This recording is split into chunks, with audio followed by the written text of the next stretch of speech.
"You don't deserve to sit in first-class flight attendant," Brenda shouted, tearing the valid first-class ticket of the black woman right there in the cabin as if it were trash. Brenda forced her out of her seat, humiliated her, and deleted her name from the system, completely unaware that in less than 40 minutes, the career she had spent her entire life protecting would be destroyed. That black woman was none other than the chief executive officer, a billionaire and the 28% owner of the very airline on which she had just been humiliated. Before we go back, let us know where you're watching from, and subscribe because tomorrow I've got something extra special for you.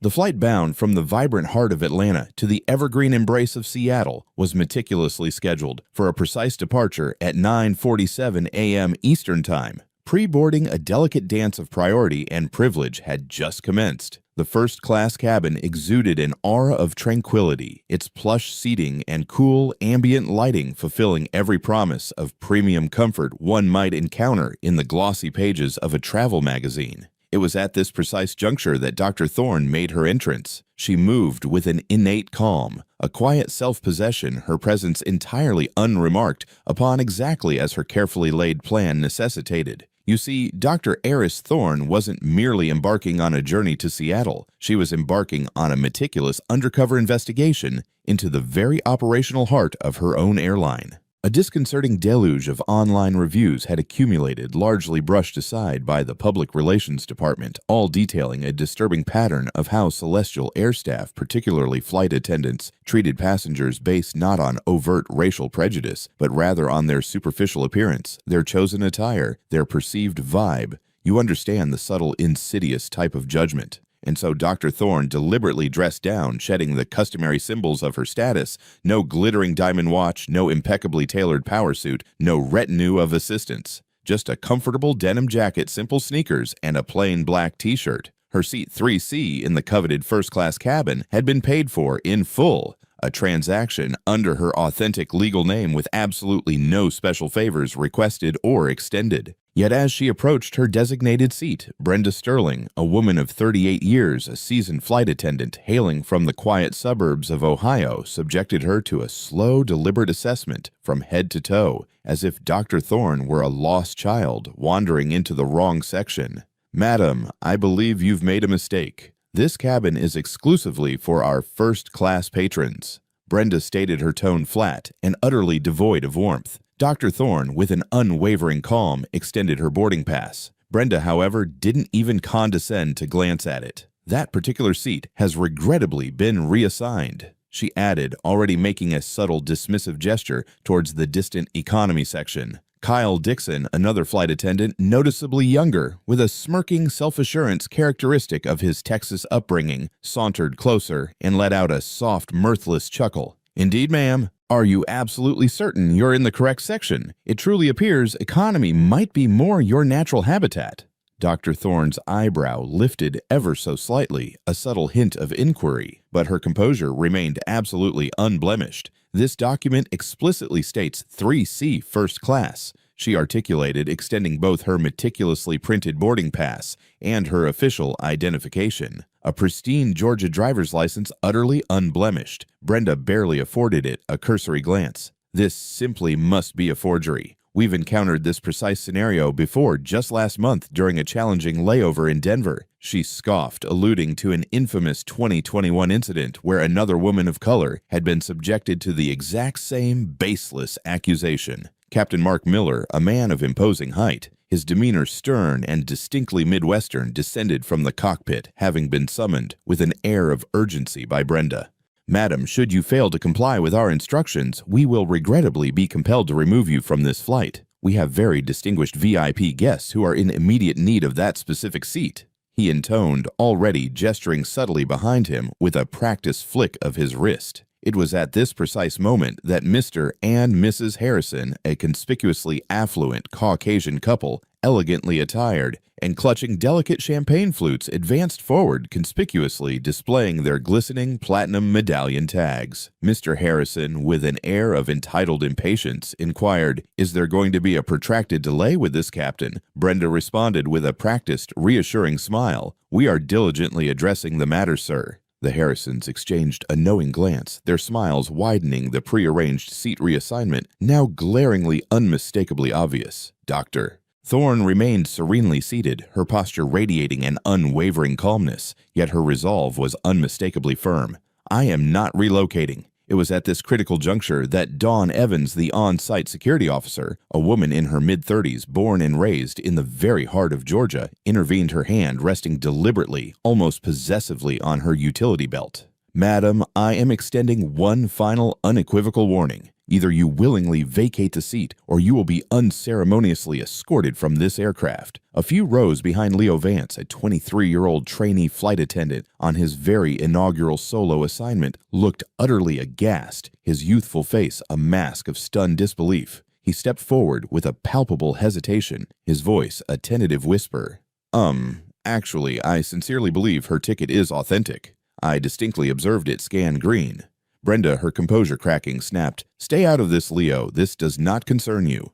Leo, though chastened, retreated a step, but not before subtly activating his phone's audio recorder and deftly slipping it into the inner pocket of his uniform jacket. In row 5, 2 passengers, a Caucasian couple, their expressions clearly betraying their horror as they absorbed every detail of the unfolding spectacle, were visibly distressed. Sophia Allen, a 39-year-old from the quiet suburbs of Colorado, extracted her phone and pressed the recording button with a decisive click. "This is a blatant act of discrimination," she murmured under her breath, her voice barely audible. Her seatmate, Liam Baker, a 43-year-old from sunny California, nodded in grim affirmation.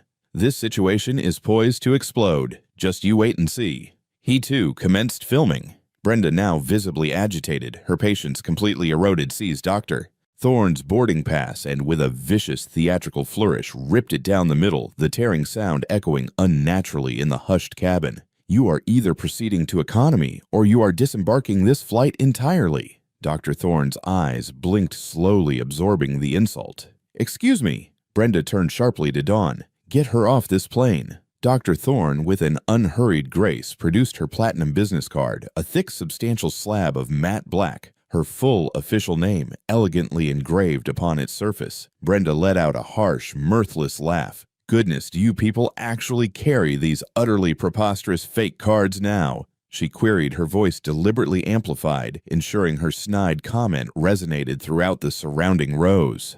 Captain Miller's brow furrowed a deepening sign of his displeasure. "Madam, you have been unequivocally warned." Dr. Thorne, still maintaining an extraordinary level of composure, retrieved her personal communication device and initiated a call to Rachel Evans, her astute executive assistant. "Rachel, meticulously log this entire incident. Immediately contact the full board of directors. Inform them that we are on the precipice of a significant escalating situation." On the opposite end of the line, Rachel responded with an instantaneous, crisp efficiency. "Already in progress, Dr. Thorne. Sending out emergency alerts to all key personnel as we speak." Meanwhile, the Harrisons, with an almost theatrical air of self-importance, settled themselves comfortably into seat 3C, Dr. Thorne's rightful place, completely disregarding her presence, as if she were an invisible, irrelevant specter. Sophia shook her head, a silent declaration of her utter dismay. "This is unequivocally wrong." She promptly uploaded her video footage to Veridian and TrendPulse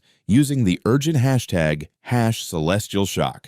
Within mere seconds, the view counter began its relentless upward tick. Liam followed suit, posting his own video from a distinct vantage point. "This is absolutely disgraceful," he articulated, his voice resonating clearly on camera. Back in the galley, Leo, the young trainee, inadvertently overheard Brenda and Kyle engaged in a hushed conspiratorial whisper. "The lady genuinely believed she was entitled to fly first class." Kyle snickered a sneer, twisting his lips. "She probably just fabricated that boarding pass herself at home," Brenda added, a venomous edge to her tone.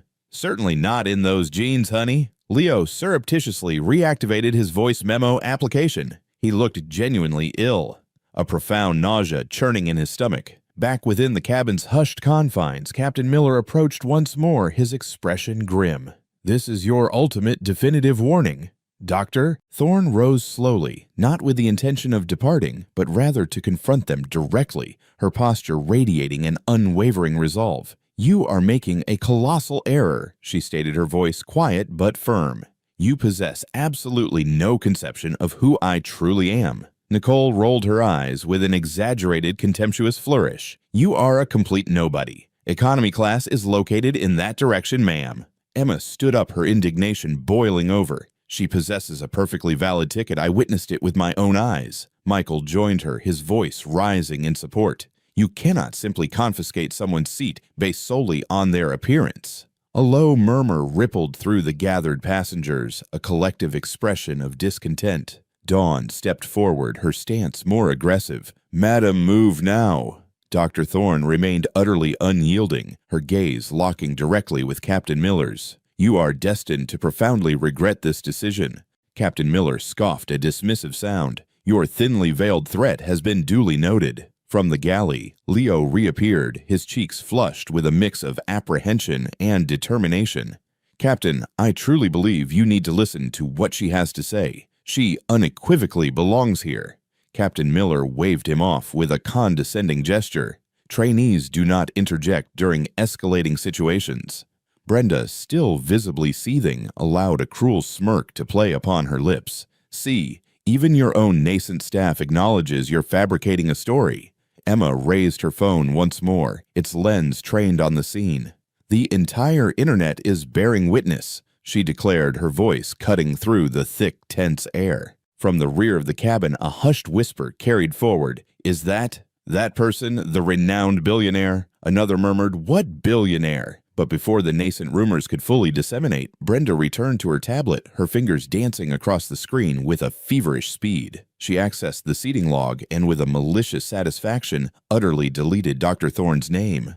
"There," she muttered to Kyle, her voice laced with triumph. "No documented record of Dr. Thorne ever booking 3C. Kyle chuckled softly, a complicit sound. Problem solved. Leo, hidden in the galley, overheard every single damning word. His fingers tightened involuntarily around his phone, a burgeoning sense of dread solidifying in his gut. Dr. Thorne settled back into her seat, not in a posture of resignation, but rather of quiet, profound defiance. "You are systematically dismantling this company from within," she stated, her voice low and steady. Brenda scoffed a derisive sound. "This isn't your company, ma'am." Dr. Thorne's jaw visibly tightened, a subtle clenching of muscle.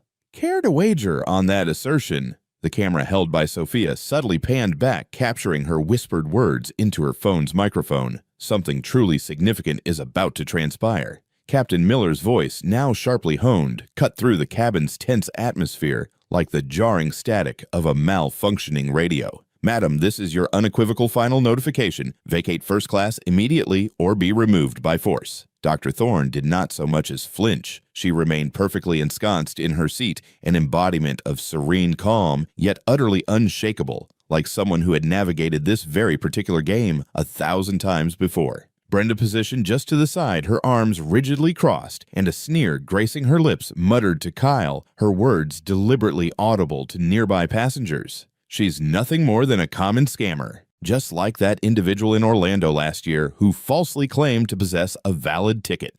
Kyle chuckled darkly, adding, "Yes, I've had more than my fill of these types attempting to dress themselves up and furtively slip into seats they haven't legitimately paid for. Policy, after all, is policy." That single word, policy, hung heavy in the air, a loaded weapon poised to strike. Dr. Thorne's gaze swept slowly across the cabin. The Harrisons were now comfortably ensconced, leisurely sipping their wine in seat 3C, her seat, as if they had not just been complicit in a silent act of theft. Then came Dawn again, the security officer advancing with a slow, deliberate, practiced authority. "Do not complicate this situation more than is necessary," she warned, her voice low but firm. "You truly do not wish to find yourself permanently relegated to a no-fly list over this trivial matter." Leo Vance, still lingering near the galley, looked over, his eyes wide with a burgeoning comprehension. "But her scan was green," he repeated, his voice imbued with a desperate hope that this indisputable fact should hold some sway. But it did not. Not for Brenda, not for Kyle, and demonstrably not for Captain Mark Miller.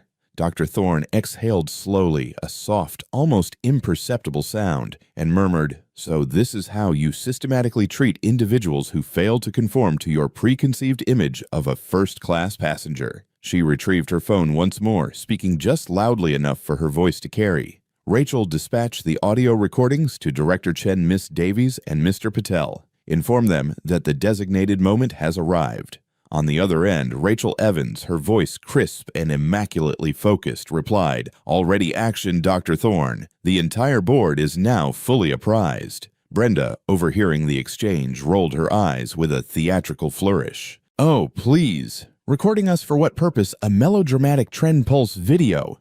Kyle snickered under his breath. Perhaps she anticipates becoming viral before we unceremoniously toss her off this plane. Nearby, Sophia Allen, halfway risen from her seat, continued filming. "This is fundamentally wrong. The woman has not once raised her voice nor exhibited any aggression. Why are you treating her as if she were a credible threat?"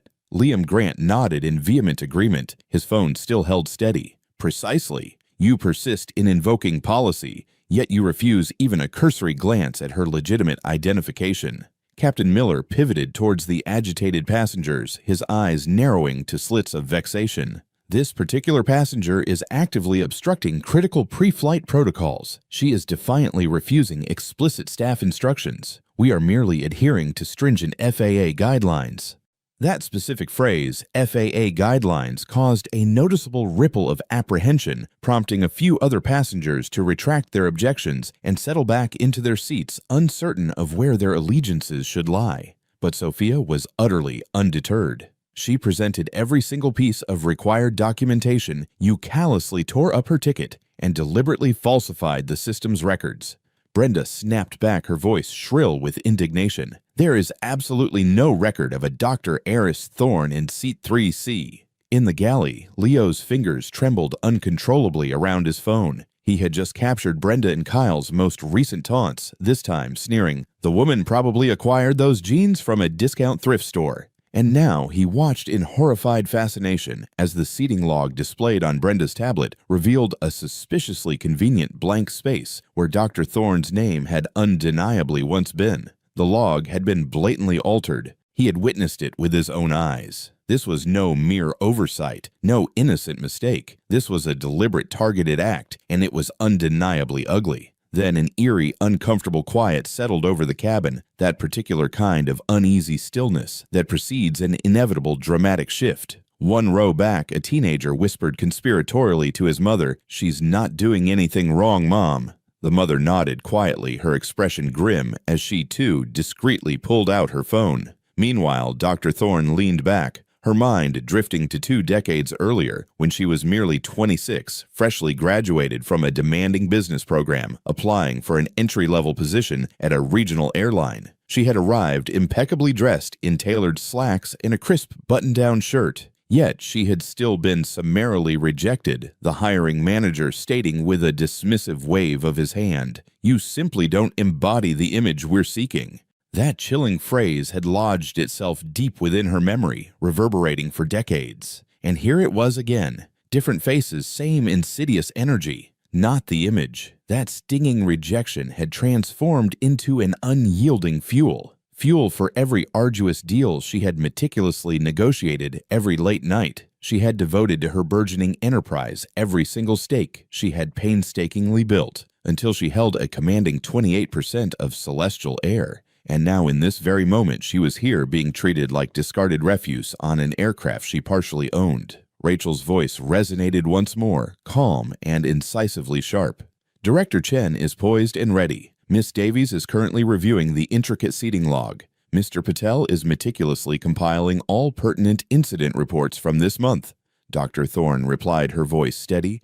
"Inform them that Leo possesses compelling audio evidence." Leo looked up sharply at the mention of his name, a flicker of surprise in his eyes. He stepped forward slowly, deliberately. "Captain, I meticulously recorded what Brenda and Kyle said. I genuinely believe the board should be privy to this information." Captain Miller's face flushed a deep, indignant red. "That constitutes a blatant violation of crew protocol, trainee." Leo, however, refused to yield. "So is what they did." Brenda let out a forced, brittle laugh, clearly shaken despite her bravado, yet still clinging to her snide demeanor. "Oh, please. No one, absolutely no one, is going to lend credence to the ramblings of a mere trainee. You haven't even earned your official wings yet." Sophia, her phone still raised, declared with unwavering conviction, I believe her." Liam added, his voice resonating with fierce loyalty. Same here. Then a powerful voice erupted from the back of the cabin.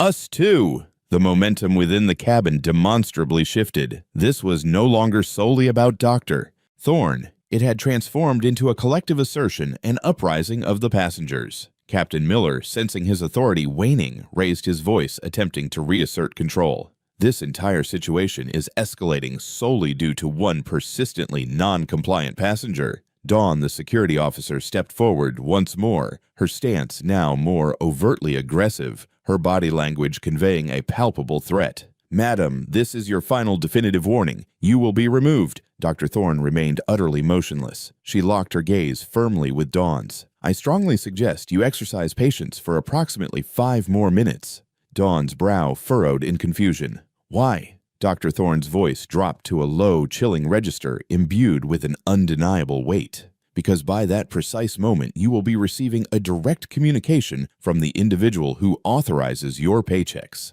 Sophia looked at Liam, then back at Dr. Thorne, a nascent realization dawning. Who are you? Dr. Thorne did not yet provide an answer. Not yet. Not until the moment of undeniable impact. Dawn's hand twitched almost imperceptibly at her radio, but before she could initiate the call, Leo stepped fully into the aisle, his youthful frame radiating a surprising resolve. This is unequivocally wrong, he declared, his voice trembling ever so slightly, but firm, resolute. Her ticket scanned green. I personally witnessed it. I double-checked the validation. Brenda rolled her eyes, once more a dismissive gesture. She's likely attempting to defraud the entire system. Do you genuinely believe we don't encounter fraudulent tickets on a weekly basis? Dr. Thorne turned to Brenda, slowly, deliberately. You are addressing an individual who has flown on this very airline for a longer duration than you have been employed here.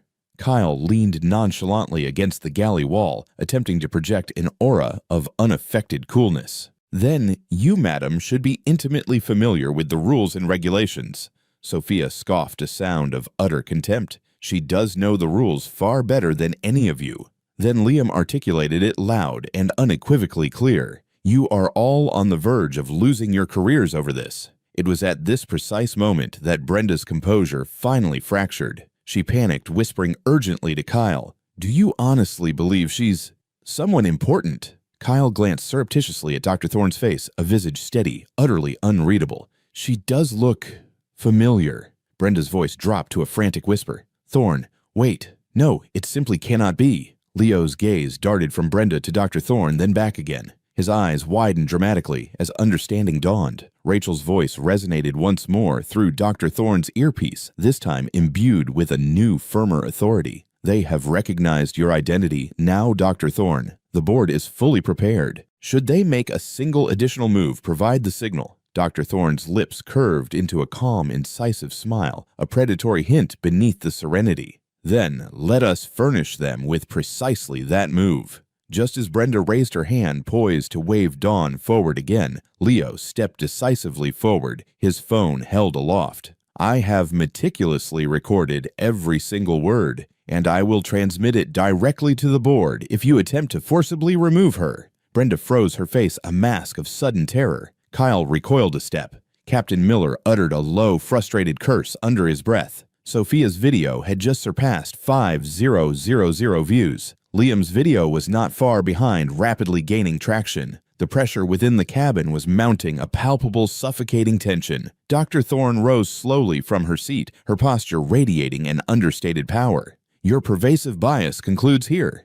The cabin, which had been steeped in stunned silence, now erupted in a swelling tide of murmurs, a collective agreement rippling through the rows. Passengers one by one began to rise, standing in silent solidarity with her. And just like that, a quiet woman in a denim jacket was no longer standing alone. Captain Mark Miller's voice, now audibly cracking with a tremor of fear, pierced through the intercom system like a final devastating blow to his crumbling dignity. Attention, esteemed passengers. Due to an unforeseen disruption in the first-class cabin, we are respectfully requesting all guests to remain seated as we proceed with the necessary removal of a non-compliant individual who is steadfastly refusing staff instructions. The cabin plunged into a stunned, disbelieving silence. Dr. Eris Thorne did not so much as blink. She remained serenely seated, her composure unmarred, her gaze fixed straight ahead, even as the metaphorical walls of injustice seemed to close in around her. Brenda stood just behind Captain Miller, a cruel smirk still playing on her lips, as if the announcement had definitively sealed Dr. Thorne's fate. Kyle lingered near the galley, arms crossed, savoring what he perceived as the unfolding spectacle.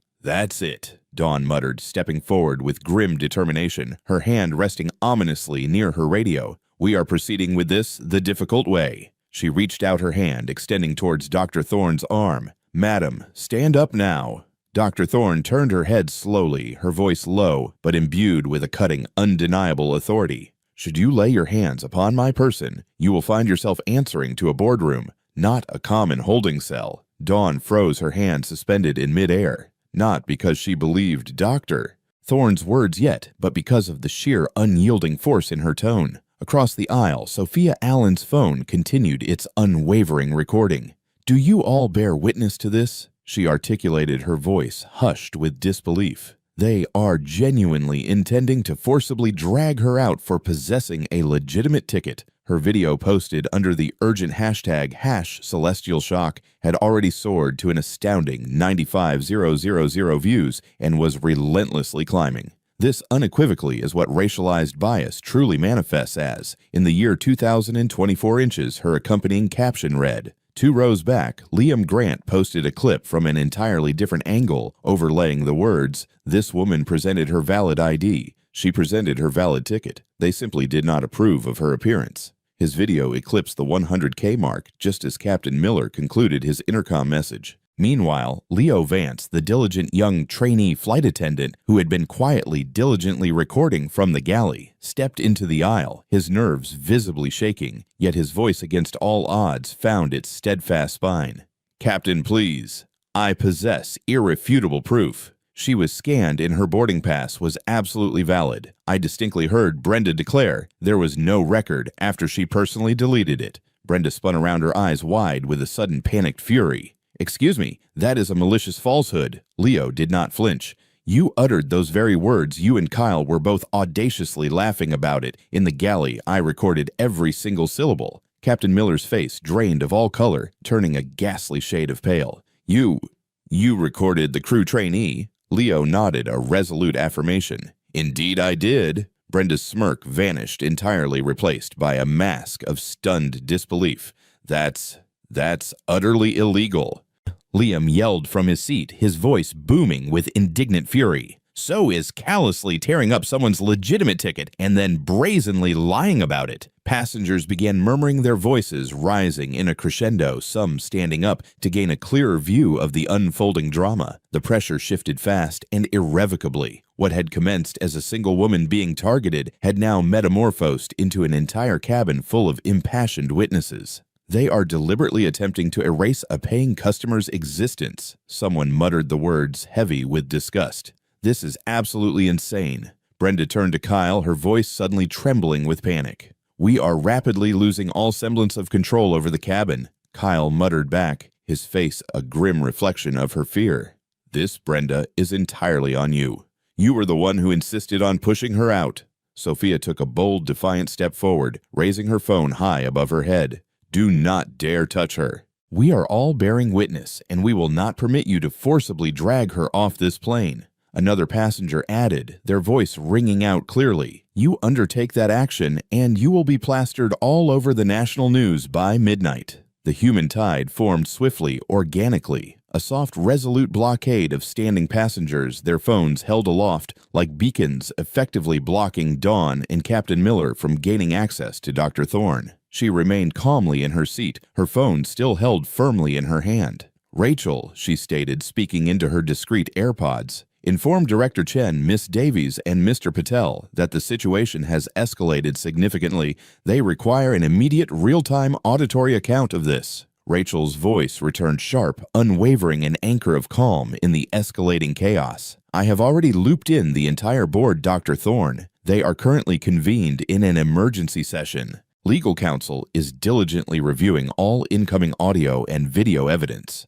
Dr. Thorne nodded subtly, almost imperceptibly, her eyes meeting Dawn's. Should you proceed to remove me now, you will with absolute certainty be irrevocably severing your future ties with this airline." Captain Miller stepped in once more, desperately attempting to assert his rapidly dwindling authority. "You cannot address my team in such an insolent manner." "I am addressing them," Dr. Thorne retorted, her tone flat, devoid of emotion, like someone who holds the ultimate authority to sign their payroll checks. Not raised, not shouting, but something fundamental in the room shifted a tectonic plate of power, grinding into a new alignment. Brenda blinked, a flicker of bewildered realization crossing her face.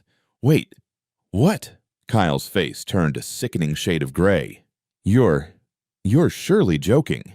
Dawn hesitated, her hand slowly, almost involuntarily lowering her radio. "Doctor?" Thorne offered no further words. Not yet, allowing the immense weight of uncertainty to hang suspended in the charged air like an impending storm cloud. From the galley, Leo, with trembling fingers, hit play on his phone. The voice memo, amplified by the cabin's acoustics, echoed through the stunned silence. Brenda's voice, sharp and dismissive. "Not in those jeans." Kyle's contemptuous laughter about fake tickets. And then a chillingly clear short clip where Brenda muttered, "Delete it. Thorne's name simply does not belong in first class anyway." Passengers gasped, a collective intake of breath. Liam stated loudly, his voice filled with righteous anger. "That's it. That's all the proof anyone needs." Sophia added, her voice ringing with conviction. "They deliberately deleted her name from the system. This was an entirely premeditated act." Brenda spun around, her face a contorted mask of fury, yelling, "She edited that. She spliced it. That's a digital manipulation." But no one, absolutely no one, was listening to her frantic denials anymore. Captain Miller's eyes darted frantically between his disbelieving crew and the rapidly swelling, indignant crowd of passengers. "Everyone please sit down immediately," he began, his voice laced with desperation. But the passengers, a human bulwark of defiance, were not budging an inch. "You are not removing anyone," Liam declared, his voice resolute. "We are staying right here." Dawn looked at Captain Miller, her voice hushed, tinged with a dawning terror. "Captain, this is definitively not unfolding as it was intended to." "You think," he snapped back, his own voice laced with a raw, panicked frustration. The illusion of power they believed they wielded was slipping away fast, irrevocably, and they knew it, a cold, hard certainty. Brenda was now visibly sweating, her face pale, trembling uncontrollably. "Okay, fine," she stammered, flustered and defeated. "Perhaps we simply misread the situation. Doctor?" Thorne finally rose to her full height, not with the intention of departing, but to squarely face them all, her presence radiating an undeniable authority. "No," she stated, her voice calm, clear, and utterly unforgiving. "You read it precisely as you desired to read it. You perceived a black woman in casual jeans, and you unilaterally decided I did not belong. You audaciously ripped up my ticket. You shamelessly lied about my identification. You deliberately forged the electronic log. You mocked me with open contempt in the galley. Every single one of these actions was performed for the sake of mere superficial appearances."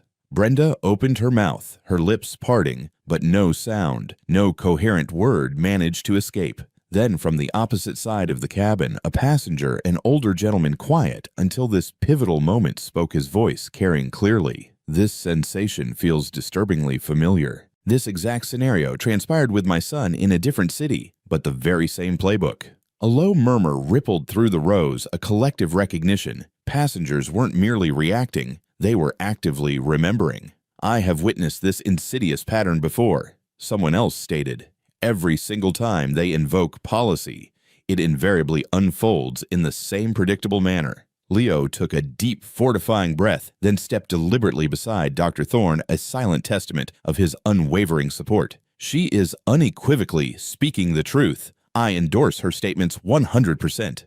Captain Miller raised his voice again, attempting one last desperate assertion of control. "This crew is meticulously trained to adhere to stringent FAA protocol and to profile individuals," Dr. Thorne cut in, her voice sharp, precise. "To target individuals based on their clothing, their skin tone, their vibe." Captain Miller offered no response, his gaze faltering. "Doctor." Thorne nodded slowly, a knowing, grim acknowledgement. "Right."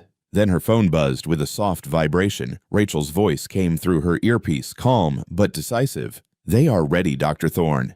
She said nothing further. Her gaze shifted deliberately to Brenda, then Kyle, then finally rested on Captain Miller. "You will undoubtedly wish to sit down. You are all on the precipice of becoming very, very unemployed." Brenda recoiled, taking a trembling step back. Wait, she whispered, her voice barely audible. Kyle looked as though he wished the cabin floor would simply open up and swallow him whole. Captain Miller, desperately clinging to what fragments remained of his authority, attempted to salvage the situation. This must be a colossal misunderstanding. Dr. Thorne stared him down, her gaze unblinking. "You are destined to wish it were." Sophia's phone buzzed, vibrating with urgency. "My video just crossed 100,000 views." Liam checked his own device. "Mine's at 130K. Comments are exploding. Everyone is vociferously calling this out." The Harrisons, who had maintained a conspicuous silence, comfortably seated in 3C,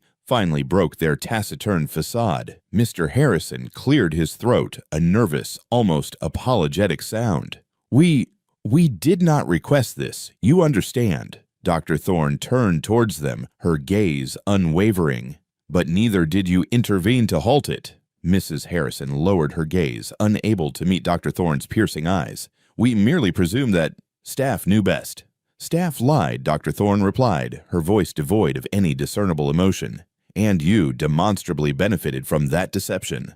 The cabin was utterly silent now, the air thick with anticipation. The crew had completely lost control. Their authority had vanished into thin air. Dr. Thorne had not yet unveiled her true identity, but she no longer needed to. Not anymore. The power had already irrevocably shifted a tangible force in the cabin. Captain Mark Miller's jaw clenched, a muscle working furiously as he pivoted from the assembled passengers to confront Brenda, Kyle, and Dawn. "Enough!" He snapped, his eyes wild with a burgeoning desperation, his voice unsteady, devoid of its former command. "Remove her now!" Brenda surprisingly did not hesitate. She stormed down the aisle with Kyle on her left, their movements mirroring a desperate urgency, while Dawn stepped forward, her hand hovering ominously close to Dr. Thorne's shoulder. "Madam, we are unequivocally done engaging in these prolonged games."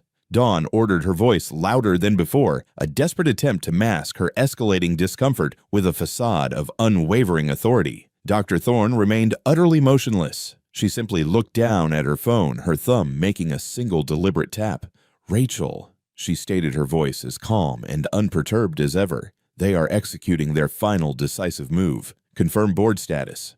On the opposite end, Rachel Evans' voice rang clear and resonant in Dr. Thorne's AirPods. "The board is live, Dr. Thorne. All three members, Director Chen, Miss Davies, and Mr. Patel, are online. They have meticulously reviewed all available logs, the comprehensive video footage, and every single second of the crucial audio recordings. They are entirely prepared." Dr. Thorne nodded once, a small, decisive gesture, then looked up, just as Dawn's hand, trembling slightly, reached for her. "Don't," she stated, not loudly, but with an immense gravity that caused Dawn to freeze, her hand suspended in midair. "You are merely a single decision away from either salvaging your career or losing it irrevocably forever." Dawn blinked, her hand still frozen. Behind them, passengers were no longer simply filming. They were speaking out, their voices rising in a unified chorus. Some stood forming a loose but undeniable blockade between Dr. Thorne and the bewildered crew.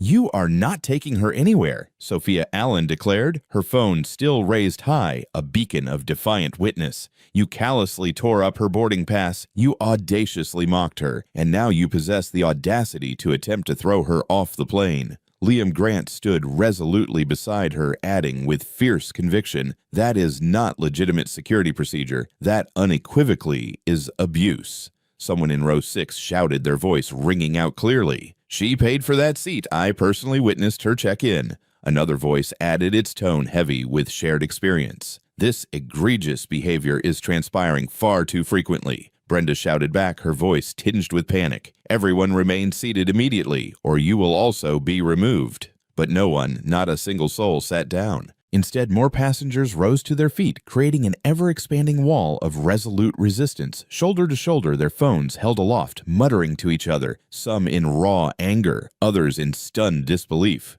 Dawn's voice dropped into a hushed whisper as she leaned conspiratorially towards Captain Miller. "Captain, this no longer feels right."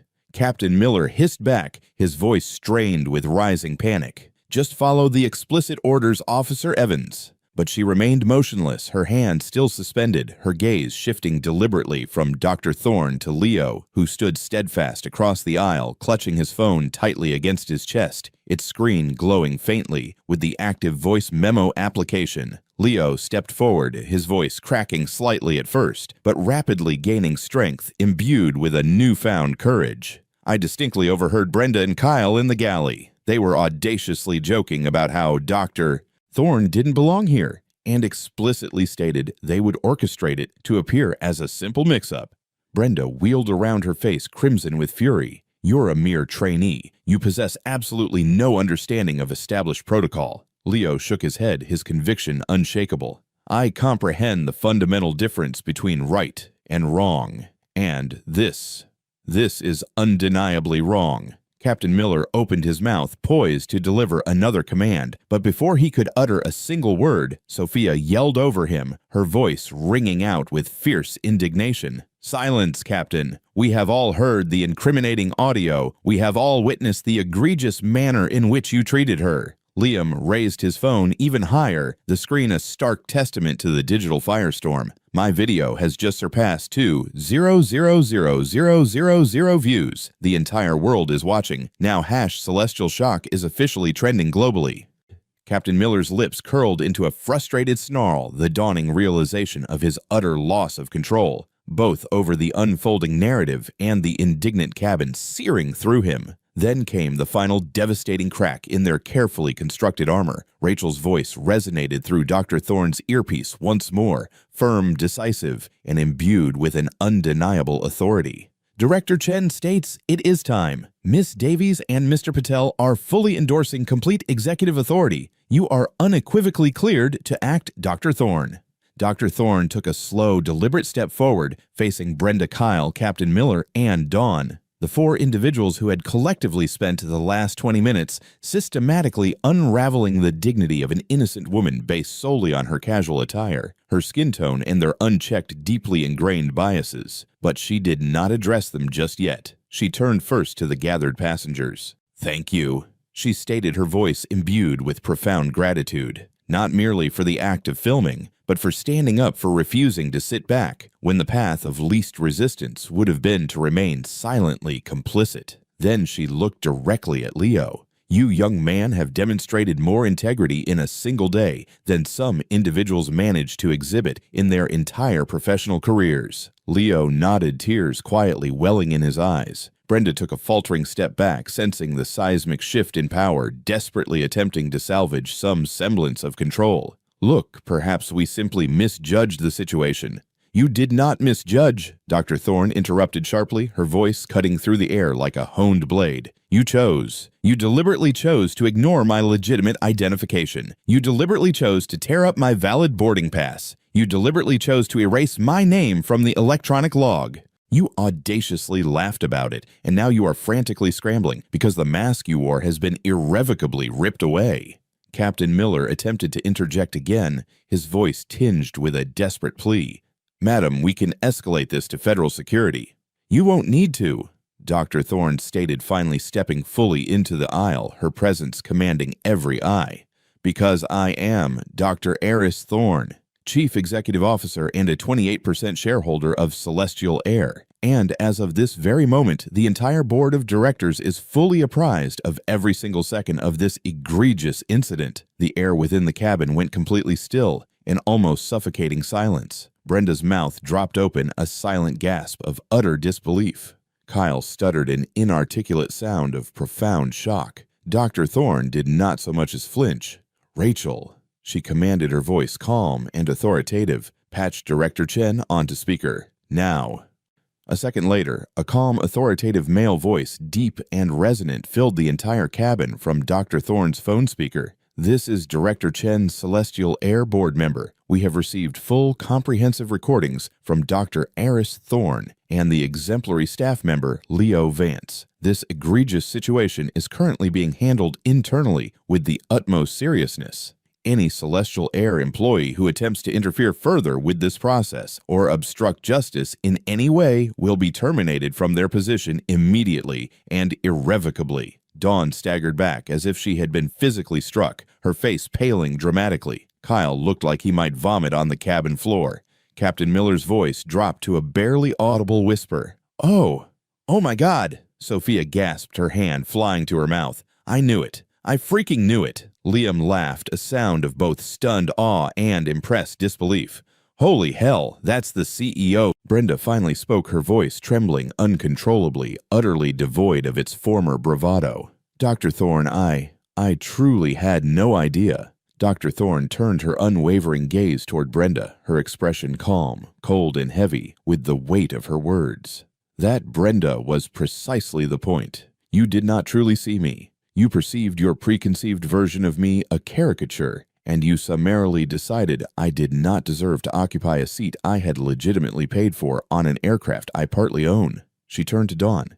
"You still possess a fleeting opportunity to rectify this. You can still make the right call, the ethical call, but you must make it now." Dawn swallowed hard, a visible gulp, then slowly, hesitantly stepped back. I'm not touching her," she whispered, her hand lowering from her radio, a gesture of surrender. "I want absolutely no part of this profound mess." Passengers clapped softly, not a thunderous ovation, but enough to shift the immense weight of the room, a collective sigh of relief and vindication. Captain Miller stood frozen. Brenda remained in shock. Kyle leaned against the galley wall as if his very being was sinking. Dr. Thorne lifted her phone again. "Rachel, inform the board that we will be proceeding with immediate crew terminations prior to takeoff. Replacement crew should be poised and ready at the gate in 10 minutes. Rachel replied, her voice crisp and efficient. "Confirm, Dr. Thorne. Stand by." Brenda whispered a desperate plea. "Please, Dr. Thorne, this was merely a mistake." "No." Dr. Thorne replied, her voice cool, final, and utterly unyielding. "This was a deeply ingrained pattern, and now that pattern irrevocably ends." The cabin did not erupt in celebratory cheers. It did not need to. It was quiet, charged with a profound sense of justice, settled into a new equilibrium. The fight was over. Now the consequences, swift and certain, would begin. Dr. Aris Thorne stood in the aisle of Celestial Air Flight 412 as if she had just seized the reins of a runaway train, bringing it firmly back under control. Her voice remained steady, her posture exuded an unwavering calm, but her presence, now fully unveiled, was undeniably commanding. "Let us make this abundantly clear and official," she stated, her voice carrying distinctly throughout the first-class cabin. "My name is Dr. Aris Thorne. I am the Chief Executive Officer of Celestial Air and hold a significant 28% shareholder stake in this very company. What has just transpired on this aircraft is not merely a grievous violation of our established code of conduct. It is a direct, egregious insult to every single value we solemnly claim to uphold." A collective gasp rippled through the cabin, followed by a stunned, reverent silence as the sheer weight of her revelation settled upon every passenger. Brenda staggered back as if she had been physically struck, her hand flying to cover her gaping mouth, her face a mask of utter devastation. Kyle's arms dropped limply to his sides, the smug, self-satisfied grin that had been a permanent fixture, now long gone, replaced by a blank, almost catatonic stare, as if his brain had suffered a sudden, irreversible blue screen error. Captain Mark Miller looked as though someone had, with a cruel flourish, ripped his name directly off his pilot's badge. "Wait," Captain Miller stammered, finally finding his voice, which was now audibly cracking with disbelief. You're Dr. Aris Thorne." "The very same," Dr. Thorne replied flatly, her voice devoid of any warmth. "And unless you wish to be unceremoniously escorted off this aircraft by our security personnel in full view of a rapidly swelling crowd of actively recording passengers, I strongly suggest you cooperate fully and immediately." Dawn, who had been shifting uncomfortably since Dr. Thorne dropped the truth like a bombshell, did not utter a single word. She simply took a resolute step back from the aisle and crossed her arms, a clear signal of her disengagement. "I am not impeding this process," she muttered, her voice barely audible. "I am utterly done." Sophia covered her mouth in stunned disbelief, her phone still meticulously rolling, capturing every moment. Oh my God, I knew something was profoundly amiss. She was simply too calm, too profoundly confident. Liam stated, his voice filled with newfound awe. Have you ever witnessed anyone walk into a lion's den with such an astonishing degree of patience that unequivocally was a boss move? Quite literally. Dr. Thorne turned towards her AirPods once more. Rachel, what is the current status with the board? Rachel responded in real time, her voice playing clearly on speaker, resonating throughout the cabin.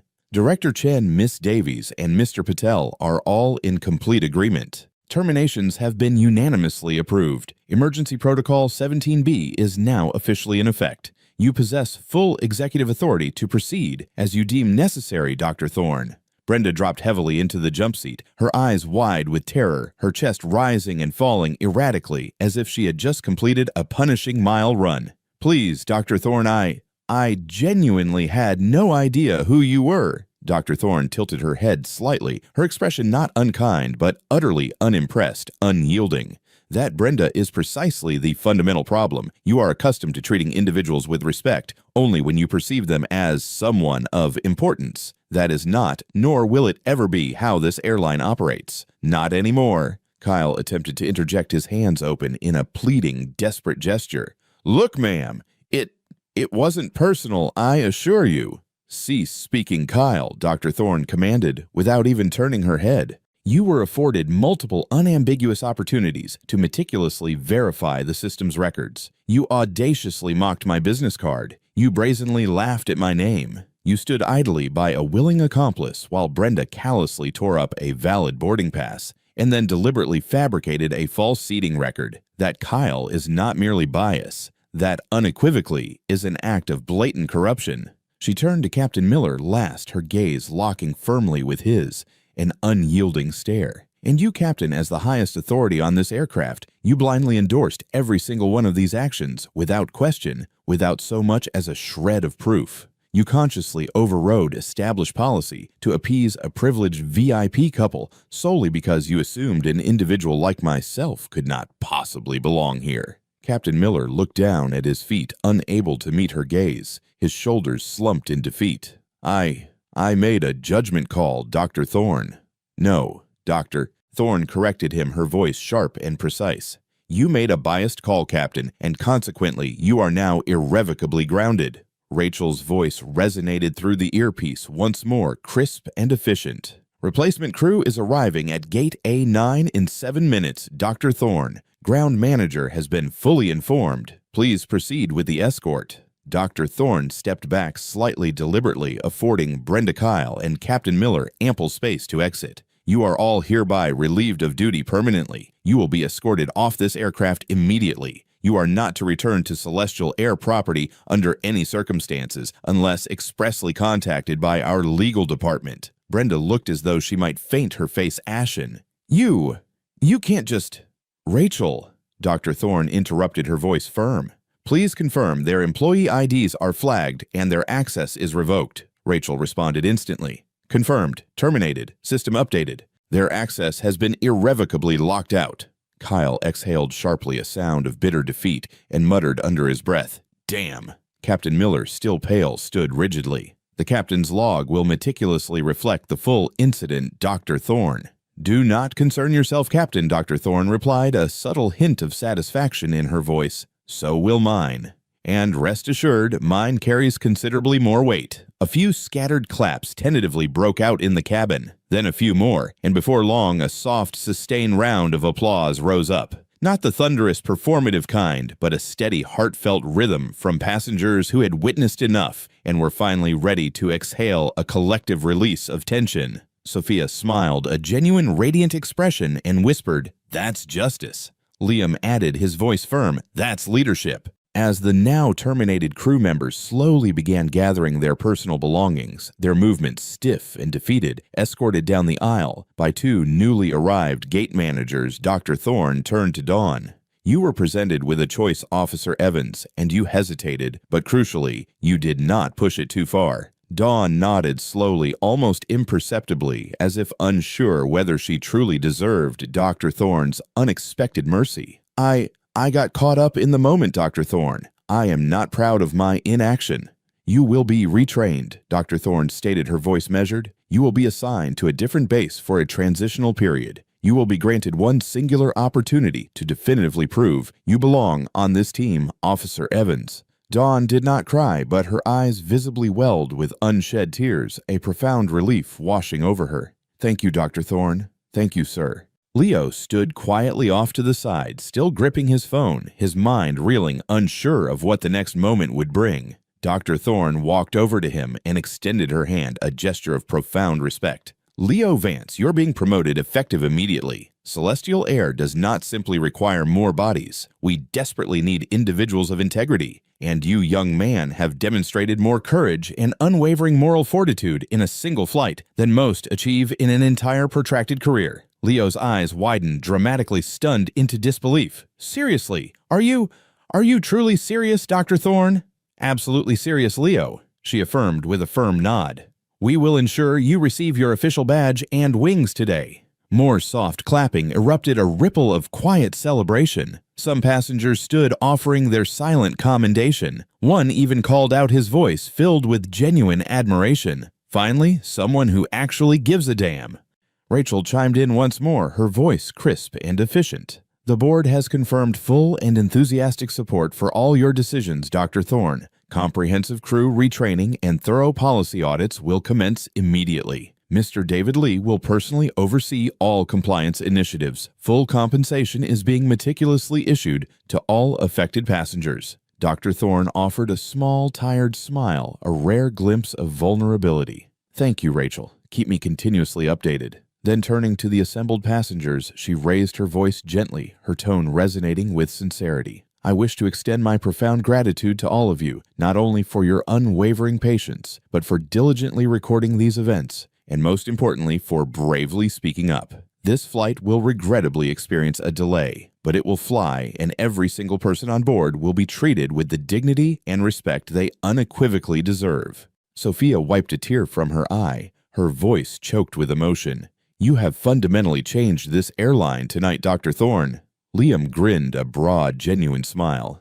This is going to dominate every news cycle by tomorrow morning. Dr. Thorne shrugged slightly, a modest gesture. Let it be so. Sometimes the unvarnished truth simply requires ample airtime. A few rows down, an elderly couple offered Dr. Thorne a quiet, respectful nod. Another woman, her voice thick with emotion, stated, My son has endured something precisely like this. Thank you, Dr. Thorne, for not backing down. Dr. Thorne looked around the cabin, her gaze sweeping over the faces of those who had supported her, and said, her voice resonating with deep conviction, no one, absolutely no one, should ever be compelled to look like money to be treated like a fundamental human being. And with that, she calmly took her seat. Seat 3C, precisely where she had rightfully belonged from the very beginning. This time, no one questioned it. No one dared to challenge it. No one, absolutely no one dared. 10 minutes later, the air in the bustling terminal outside Gate A9 felt just as palpably tense as the cabin had been moments before. Except now, the summarily fired crew stood rigidly under the harsh glare of fluorescent airport lights, stripped of their former titles, clutching their carry-ons like ordinary civilians. Dr. Eris Thorne stepped off the plane briefly, flanked by two formidable board-authorized security officers, and Rachel, her voice a calm presence, via a live call through Dr. Thorne's AirPods. Brenda stood rigidly, her mascara streaking in dark rivulets beneath her eyes, whispering again and again, a frantic repetitive mantra that she hadn't known that it was all just a colossal misunderstanding. You were acutely aware of the implications of your actions, Brenda. Dr. Thorne stated, her voice even but unmistakably laced with a chilling finality. You did not require knowledge of my identity. All you needed to acknowledge was that I was a human being who had legitimately paid for a seat and presented valid identification. Kyle stood silently beside her, his arms crossed defensively, no more jokes left within him, just a blank, hollow stare and a posture of profound, sagging defeat. You are unequivocally done. Dr. Thorne continued, her voice unwavering. Your employee records have been permanently closed. You will receive absolutely no severance. Your access to all company systems has been irrevocably revoked. Rachel added in Dr. Thorne's ear, her voice crisp and efficient. Confirmed. Systems updated. They are locked out. Then came Captain Mark Miller, once the supreme authority on the aircraft, now reduced to no more than a bewildered man in a uniform who had, in his arrogance, utterly forgotten that true leadership begins with the fundamental act of listening. "I served Celestial Air for 25 years, he muttered, his voice barely audible. "Then you, Captain, should have known demonstrably better," Dr. Thorne replied sharply, her voice cutting through the air. "And that unequivocally makes this entire situation infinitely worse." Security officers, with a silent, authoritative gesture, motioned them towards the terminal exit. Brenda looked back, her eyes hollow, vacant. Kyle did not. Captain Miller did not either. Dr. Thorne did not flinch, her gaze steady. As they slowly disappeared into the indifferent crowd, Dr. Thorne turned back towards the gate area where Dawn Evans stood quietly by the wall, her eyes heavy with exhaustion, but now clear, unclouded. She stepped forward cautiously, unsure whether she was permitted to speak. "You extended a choice to me, Dr. Thorne," she said softly, her voice filled with quiet regret, "and I very nearly squandered it entirely." Dr. Thorne did not interrupt. She allowed Dawn to fully absorb the immense weight of her own words. "I did not forcibly remove her, but neither did I bravely stand up for her, and that Dr. Thorne will undeniably sit with me for a very long time." Dr. Thorne offered a small, understanding nod. "We have all, at various junctures, found ourselves standing on the wrong side of something important. What truly matters is what definitive actions we choose to undertake next." Dawn straightened her shoulders, a renewed resolve in her posture. "I will do better, Dr. Thorne. I am eager to learn." "Then you will commence your retraining next week," Dr. Thorne stated. "You will report to a different base, and you will meticulously shadow Leo Vance." Dawn blinked, surprised, her eyes widening. "Leo?" Dr. Thorne smiled, a genuine warm expression. "He has just received a significant promotion." Back at the gate, Leo stood by the door in a state of utter disbelief. His freshly issued badge gleamed, his cheeks flushed with the thrill of it all, as fellow crew members offered their heartfelt congratulations. A manager with a solemn flourish handed him his official wings. He stared down at them, almost mesmerized, as if they might vanish if he blinked. Dr. Thorne approached him and extended her hand, a gesture of profound respect and commendation. "Leo, you kept your head down when they explicitly told you to remain silent, but you spoke anyway. You unequivocally trusted what was inherently right. That, Leo, takes extraordinary courage." He stammered, his voice thick with emotion.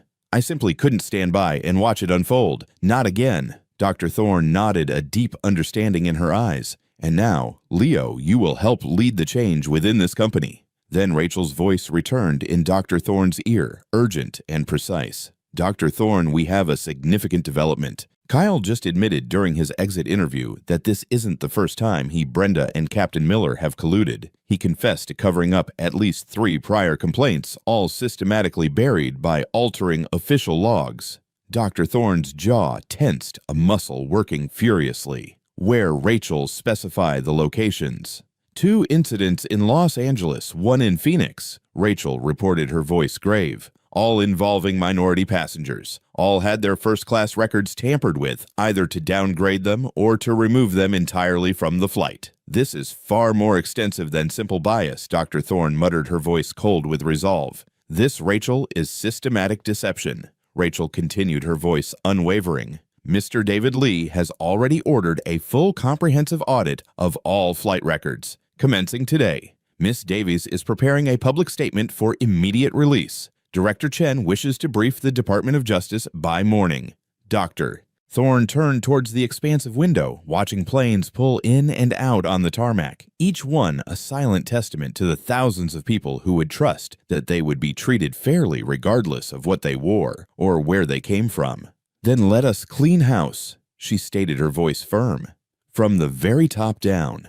She walked back towards the gate, where passengers, now temporarily deboarded during the crew switch, waited patiently. Many of them were still visibly shaken by the recent events. Some applauded softly as she approached, a quiet gesture of profound gratitude. One woman stood, her eyes shining with admiration, and said, "You didn't have to come yourself, Dr. Thorne, but you did." Another added, "You could have easily let public relations handle it, but you courageously stood in the very heart of it." Dr. Thorne offered a humble nod, a subtle acknowledgement. "That, I believe, is the very essence of true leadership." Not to hide behind carefully crafted statements, but to show up fully present in the most challenging moments. Leo stood proudly beside her, now his newly pinned wings gleaming above his heart. Dawn, off to the side, silently observed the scene, her expression thoughtful. Rachel reported, her voice brisk.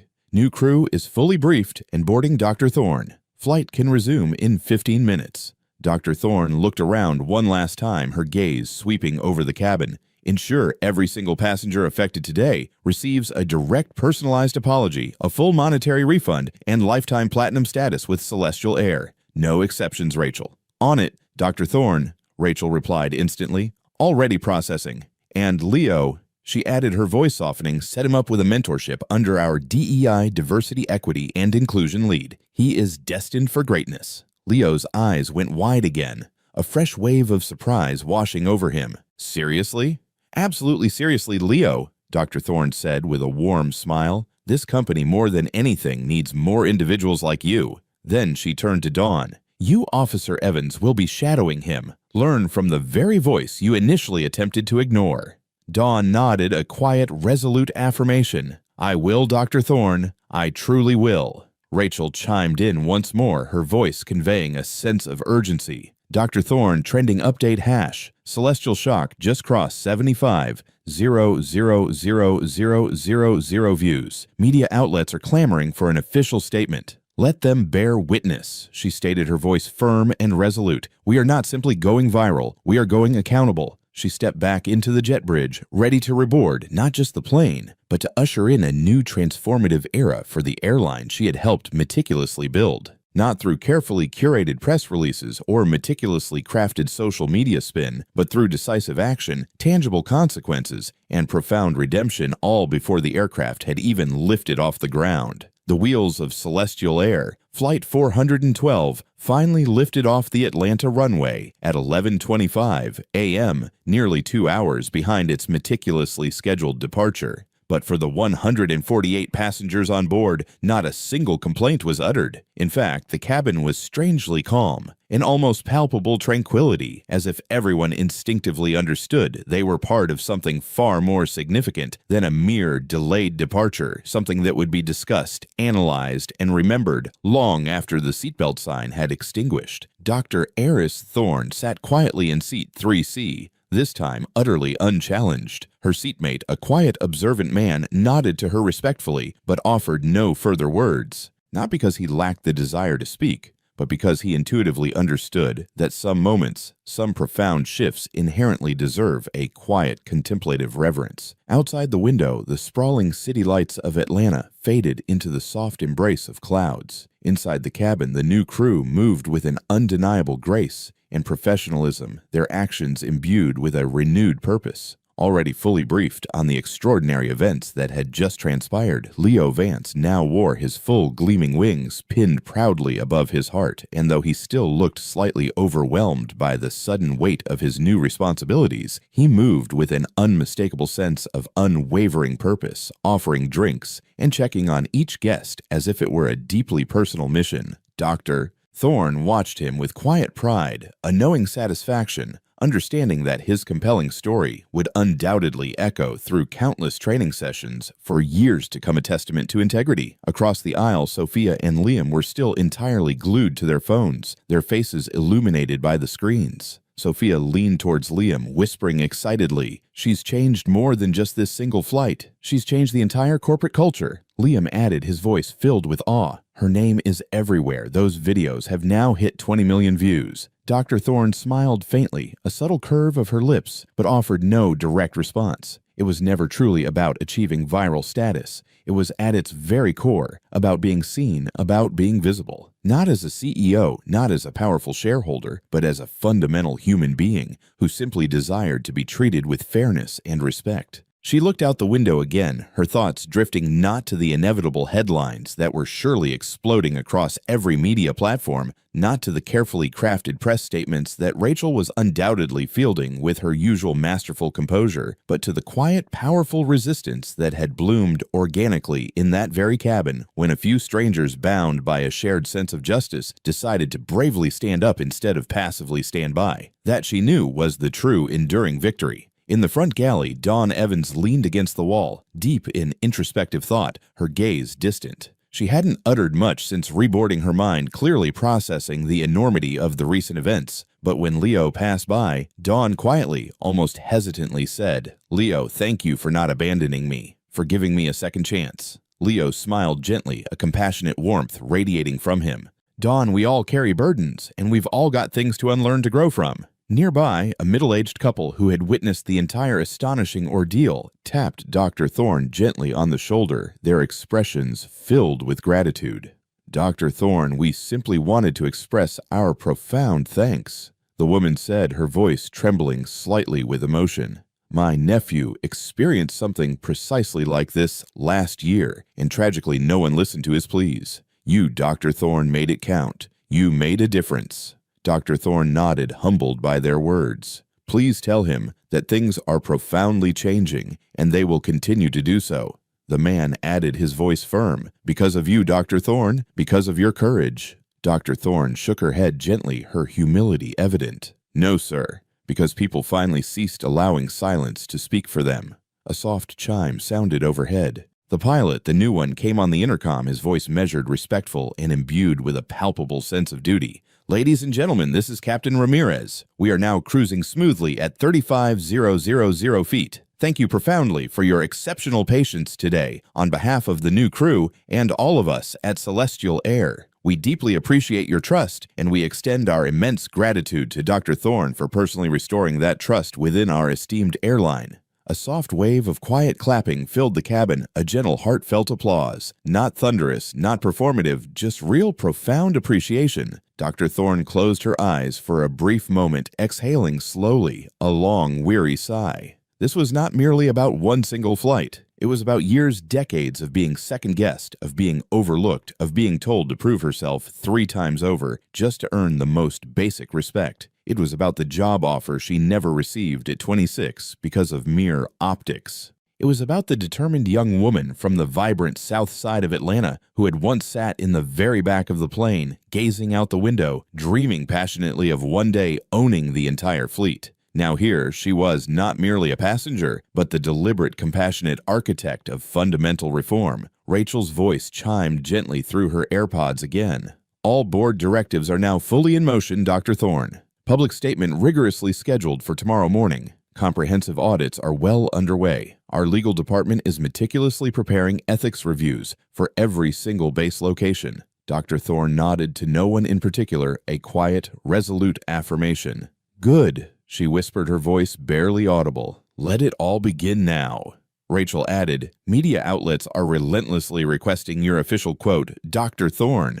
Dr. Thorne paused for a moment, then without a single hesitation, replied, her voice ringing with conviction. "Tell them I did not come here to simply make noise. I came here to fundamentally make change." A few rows back, someone murmured, "This flight should unequivocally be immortalized in a feature film." Another voice, more practical, stated, "Nah, it should be official policy." The hashtags continued their relentless climb, but Dr. Thorne tuned them out, her focus elsewhere. She looked to Leo, to Dawn, to the multitude of passengers who had stood in solidarity with her, and she thought with a profound sense of purpose, this unequivocally is what true legacy feels like. Not a gleaming plaque on a wall, not a carefully orchestrated press release, but a transformative culture reset born quite literally mid-air. A few short months from now, an entirely new sweeping policy would be meticulously rolled out across Celestial Air's extensive network of 52 bases, a resolute zero-tolerance policy for all forms of discrimination, mandatory comprehensive bias,